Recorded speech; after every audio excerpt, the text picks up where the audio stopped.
Oops. Oops. Okay, welcome to the Michael Siebert commentary. Michael Siebert showed up to two different locations in the two different TCAP stings, both in 2006 from what I understand. The first one was in January 2006 for the Petaluma sting, and I don't know exactly what month the Long Beach sting took place, but he did show up to Long Beach later on in 2006. Let's jump into it. Coming up next, a man who's been our house guest once before. Do you remember? We talked once before. Actually, before I get into it, shout out Sneed Enthusiast for the upload. I don't know if that's related to the rapper producer Sam Sneed, but I'm just gonna bring that up because that's the first thing I think of when I think of Sneed.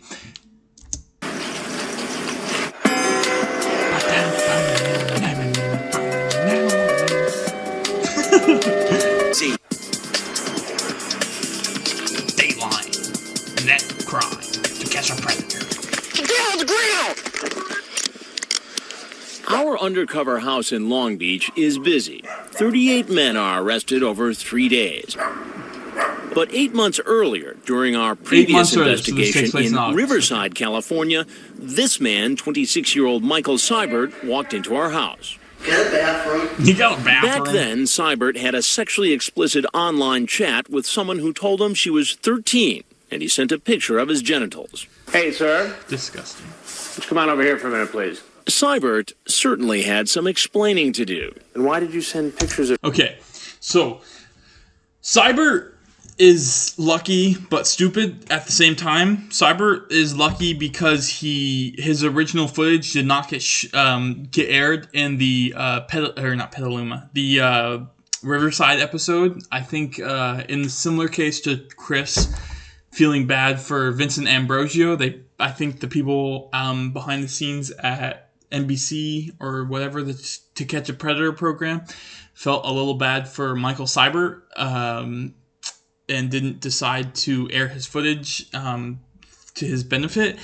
But I don't understand that because Michael Siebert, his chat, I think going into this, Michael Siebert's chat, I think you would have to be brain damaged to come into that situation and think to yourself that, you're not getting set up. Just because, after, the whole ASL thing, Michael Siebert is asking, so can I fuck you up the ass? Shouts out to Baked Salmon. I actually listened to his reading of the Michael Siebert chat log little before this, and it really helps with just giving insight into Michael Siebert and kind of his chat. Michael Siebert doesn't try to pad out his chat with asking the decoy about herself or anything.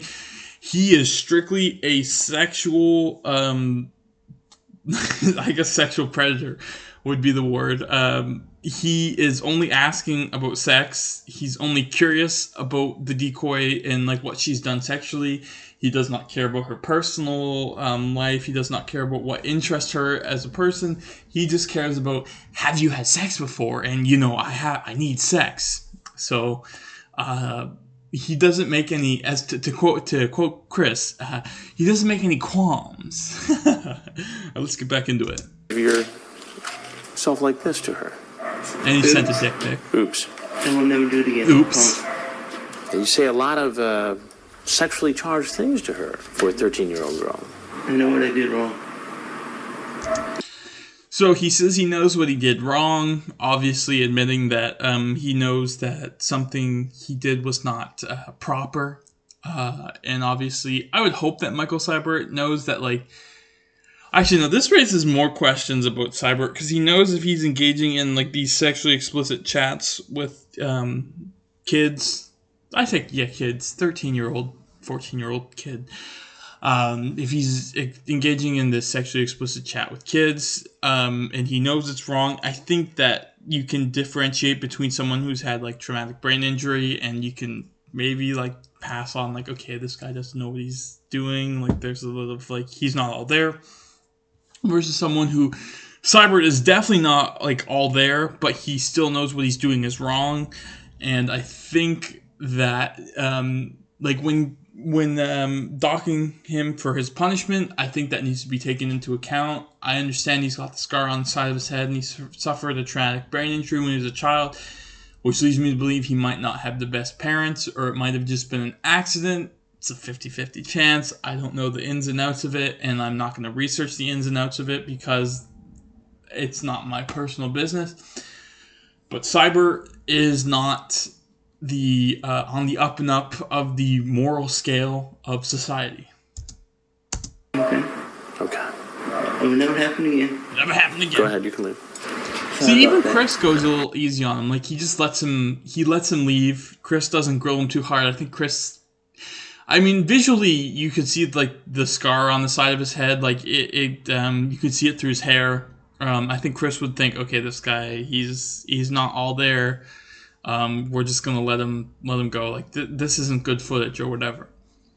And of course, he's like John Kennelly in the sense that obviously John Kennelly was dumber because John Kennelly met up the next day, whereas Michael Siebert started chatting 8 months later. But you have to wonder, would Siebert have started chatting like the next day if they? I don't know. I really don't know. I think Siebert? I'm pretty sure Siebert messages them. No, I think I'm thinking of something else. Okay, forget that last line. Siebert told the Riverside police he gets treatment for seizures and that the scar on his head was caused by a fall when he was an infant. Do you work? Yes. Later, he pleaded not guilty to a charge of an attempted lewd. Why would he? So I wonder if he had I wonder if his parents paid for like a counsel for him, or if he had like public defender, and that's why he pleaded not guilty. Or I wonder if that was just something he did of his own free volition. I would think that in like Siebert's case, like pleading guilty would just be like an easier outcome.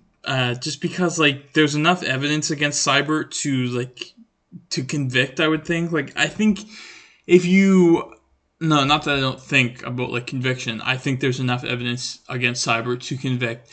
But like, I feel like if he took this to like a jury trial or whatever, like it would probably be like one of like the fastest deliberations. I'd look at it, read the chat log, be like, oh yeah, this guy's like talking about like fucking the decoy up the ass, even though she says she's like 13. And he's just constantly like in the chat log, he's disgusting. He's constantly just only sex. And like he's always asking the same questions again to the decoy, which I guess you could attribute to maybe he's got like short-term memory loss or something like that. But he's constantly asking the decoy, like, can I fuck you up the ass? Or, have you fucked any other guys? Or, are you a virgin? Things like that. And, I mean, listen, like, shouts out to, I already shouted them up, but shouts out to Big Salmon again, because I think, like, I would have probably just, like, stopped reading the, Siebert chat log along the line, just because it would have gotten on my nerves. Not that it didn't get on my nerves, like, listening to it. Nothing against Base Salmon. Or Baked Salmon. Base Salmon. I'm getting Base Shaman and Baked Salmon confused. Nothing against Baked Salmon, because he's just reading a chat log. But it's just Siebert's chat log in general is, like, very difficult to get through. Act on a child and attempting to send harmful matter to a child with intent to seduce. That case is still working its way through the court system. So fast forward 8 months from our house in Riverside to our Long Beach investigation. 8 months later. He's still online, still using the same screen name, and amazingly, still chatting with someone who tells him she's 13. Just like his chat 8 months before, he asks, have you ever had sex yet? And I need sex. He also talks about group sex. Oh, that's also right. Suspicious.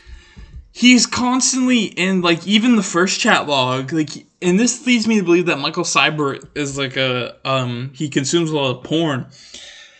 He's constantly, like, asking the decoy, like, hey, have you ever, like, messed around with, like, a friend, like a female friend, or something like that? Like, he's asking the female decoy that, and he's, like, saying, like, I want a threesome. And it just leads me to believe that, like, Michael's view on, like, sexual relationships has been warped by has been warped by like pornography just because he thinks like, oh yeah, all girls are, or not all girls, but he's probably thinking like, oh, like if a girl like is bisexual, whatever.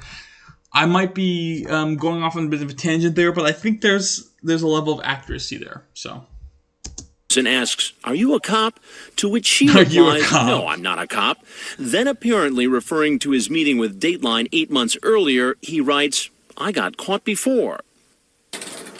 Incredibly, he tells the decoy he has to delay the Long Beach liaison for a day because he has. Okay, so I'm gonna before anything, I'm gonna give a shout out to Piss Hansen because he actually interviewed Danny, the decoy, for this sting.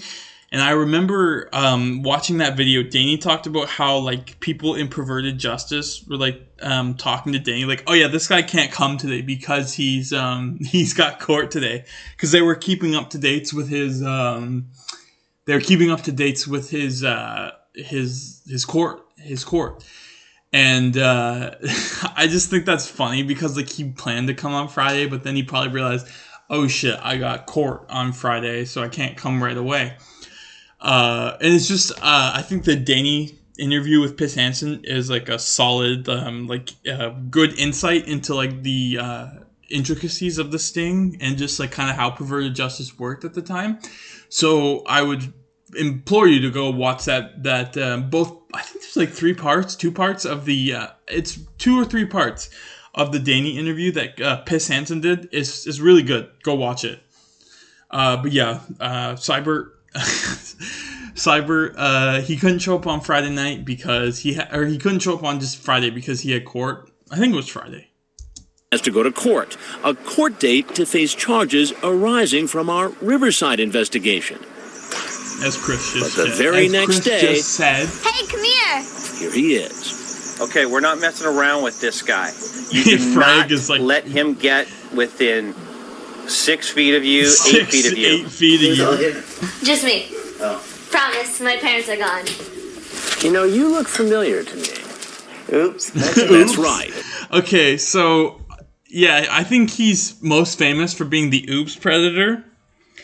I wonder what Chris was thinking. Like, Chris would probably like, or not just Chris, like the whole team must have been wondering, like, is this guy actually like dumb enough to show up? And I'm trying not to like diss him for like his traumatic like brain injury or whatever he suffered as a child, but at like a certain point, it's questionable. Like, is this guy just showing up because like he's that dumb? And I think Siebert is just that dumb because obviously he recognizes that what he's doing is wrong. I mean, in the chat log aforementioned, he says, "I got caught before," so he knows what he's doing is wrong. So I don't really have any sympathy for Siebert in that extent. Like, if there was somebody who was that mentally like ill that they didn't, no, I say mentally ill. Like, if there was someone who suffered like an injury that bad to their brain, because I was gonna say mentally ill. Fucking what's his name? Dark Hero was mentally ill and he knew what he was doing. Anyways, that's a bit of a tangent. Pardon me. You can probably hear me bumping into my desk. I apologize for that. But like, if there's somebody who's that mentally ill, who does not realize what they're doing, at a certain point you have to like understand, okay, this person is just cognitively not there. Whereas Siebert is, because I've already mentioned this, so I'm not going to try and like go on any further. But Siebert knows what he did is wrong. He says oops because he realizes, oh shit, I'm caught again. Let's get back into it. Oops, he's done it again. Michael, the right? Britney Spears reference. Sorry. Do you remember who I am? Oops, Can I get did some? it again. What are you doing here, Michael? Play with your I'm heart. sorry. You were just in court on Friday, right? I think the decoy And was what playing happened with in court on Seibert's Friday? heart. He said more time. More time before the next court date. Yeah, I'm sorry what I did. Okay. So he knows. But you got to explain to me why or how you thought it was okay after having a court date stemming from He just our doesn't last care. visit, and then within 24 hours you show up at this house to meet another young girl. What are you thinking about? And I think Chris is hitting with them some solid questions there. Like, you had court like 24 hours ago, and yet you still decided to show up to a house where a decoy was said she was like 13 years old for sex. Like, you're just repeating the same crime again. Like, what can I extrapolate from that? And what you can extrapolate is that Michael Siebert doesn't care. He is down to fuck. Like, I'm curious if like the like PJ hit him with like a decoy who was like, because I think they've only done this on like they had only done this on like once or twice. Like a decoy who was like a 10 or 11. Like if they were to hit like Siebert with like a decoy who was like 10. I still say he would be DTF. As long as like the decoy seemed like horny enough. I say fuck that. Siebert would have been DTF even if the decoy like knew and didn't know anything about sex. Like Siebert is just that fucked. Now you know. I know it. He's kind of like Steve Buchanan because his mouth is always open. How as well. old was this girl? No. 13. She told you she was 13. Yeah, and I told her to go away. And she keeps eyeing me back. You asked? I don't remember in the baked salmon listen through that Siebert was telling her to go away. I could be wrong on that, but Siebert was like always just like his first question was always like, "Do you shave your pussy?" or something like that, like something just dramatically like explicitly sexual. And it's just like no one, like even if like you're talking to someone who's of age, like you never want to lead with a question like, "Do you shave your pussy?" Like that's not like no one wants to like just be bombarded with like sexual messages like that off the bat, because it's just not flattering, and it kind of lets the person know that you're talking to that you're a bit of a creep. And I don't think there'd be any debate that Siebert is a creep. If she's got naked pictures of herself. Yeah, you ask if she performs oral sex, what color her underwear is. Now, Michael. So he's asking a decoy, does she have naked pictures? Does she perform oral sex? Like, it's fucking ridiculous. You know this is not right to do this, right? We had this very same conversation in Riverside, California. Yeah. Do you remember that? Yeah. And right then, you told me that you knew this was wrong. I know. And that you would never, ever do it again. And that turned out to be a lie, didn't it, Michael? I'll promise this time. Rip it up. I'll never come back. But if you... Michael, your promises mean nothing because you promised beforehand that you should, that you weren't going to do anything. Like, you know what you did was wrong. So coming into this now saying, "Oh no, I promise this time," like Michael, your word does not have any value to it. Like Chris is not gonna like listen to what you have to say and like be like, "Okay, Michael, I understand. You're free to leave." Like no, like he's gonna be like, "Michael, you showed up anyways, even after a court date. Like what's going on?" It appears to be a sad case. You should know that according to Perverted Justice, Siebert has had sexual chats with at least 3 other decoys who said they were underage girls. I wonder what the time frame is like, because like did Siebert like have like sexual related chats with those decoys like in between the January and August of 2006, or maybe he like had sexual chats like before the January like in like 2005 or whatever. Because I know PJ had been around since like 2003 or something like that. So I wonder if like Siebert was just like, Siebert strikes me as someone who's just like what we would say today is like he's just terminally online, like because he works at like a Whole Foods or something like that. But like besides like working at Whole Foods, he's just online trying to like find like he's probably jacking off to like whatever porn sites they had back in 2004. He's probably like downloading like LimeWire porn or whatever. And then he's just like looking for like any kind of like person that will respond to his sexual like deviant messages, and then it just turns out that the only people that will I'm not saying that Siebert isn't a predator, because Siebert is a predator, but like I feel like the only people that would like respond to his like messages were like literally like in the first like 5 lines he's asking if he can fuck them up the ass is like an online decoy. You know what I mean? Because no one is gonna like no one's gonna get a message like, "Can I fuck you up the ass?"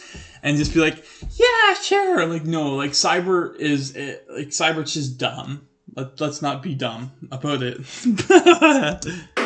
And you should also know that there's another side to Siebert's story. He served a year in jail for a dangerous assault. What was the deadly weapon you used in the assault?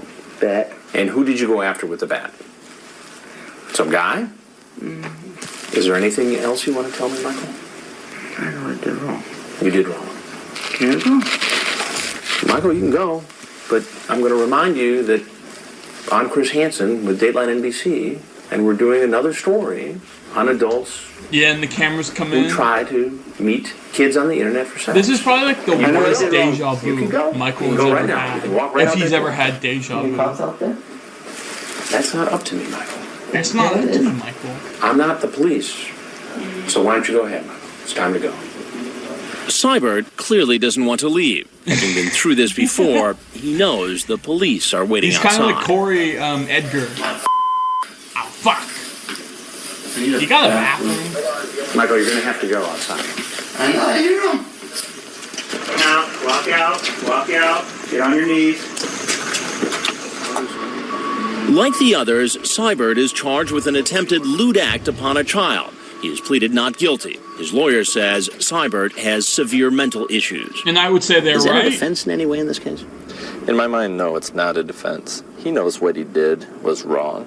He knew enough that when you confronted him, his first words were, oops. You know, he knew enough to promise you that he wasn't going to do this again. Do you live with your mom? Yeah. And I think, I don't remember the guy's name, but he's right. He's talking about how, like, Siebert talks about how, like, he recognized that, like, he says he's not going to do it again. Like, he knows he's in trouble. I think someone who was, like, mentally just not, like, aware of what's going on would say, what's the problem? What am I doing? So, shouts out to that police sheriff or whatever his name is. I don't remember his name. Long Beach is not, like, my most viewed episode.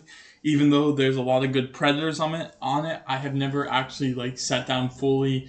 Recently, I mean, I've seen all the episodes of TCAP and Predator Raw, but I do not recall this sheriff's name. He admitted to me during our interview that he had been previously convicted of assault. Yes. What does that say about the danger he could present He's to a dangerous. young teen home alone? Like My a biggest fire fear is that he would in a show up, nursing home. the young Just so it's on teen the show. would decide not to go through with what they had been talking about in their internet chat. He would become frustrated with that, and his violent nature would come out. I think that's a pretty reasonable assumption or, like, speculation because, yeah, I would see that, like, maybe Siebert shows up and the decoy's like, oh no, I don't want you to fuck me up the ass. And Siebert would get, like, aggressive and maybe potentially rape the decoy. That doesn't seem out of the realm of possibility. If Siebert is convicted on the Long Beach charge, as well as the earlier charge in Riverside, he could be facing up to 7 years in prison. Coming Okay, up shit. I've restarted the video. 7 years is not long enough. I think, like, I remember I was listening to the Piss Hansen commentary on JPW with Joey's TCAP, and they were talking about how JPW only got, like, 3 years for rape, but he got 5 years for, failure to register as a sex offender. Like, no, like like rape should be like rape should be like a 7 year like minimum sentence. Like anyone who gets like only 5 years for rape, and I know I've had like a history of like shitting on like the state of California's legal system on this channel. But I'm going to uphold that by just saying that, like, California is pretty fucked for only giving JPW, like, 3 years for rape. And then, like, even 5 years for, like, failure to register as a sex offender, given JPW's history. So, anyways, I'm getting off track. Yeah, Siebert only faces up to 7 years in prison for trying to meet 2 decoys. The minimum should be 10. The minimum should be 10.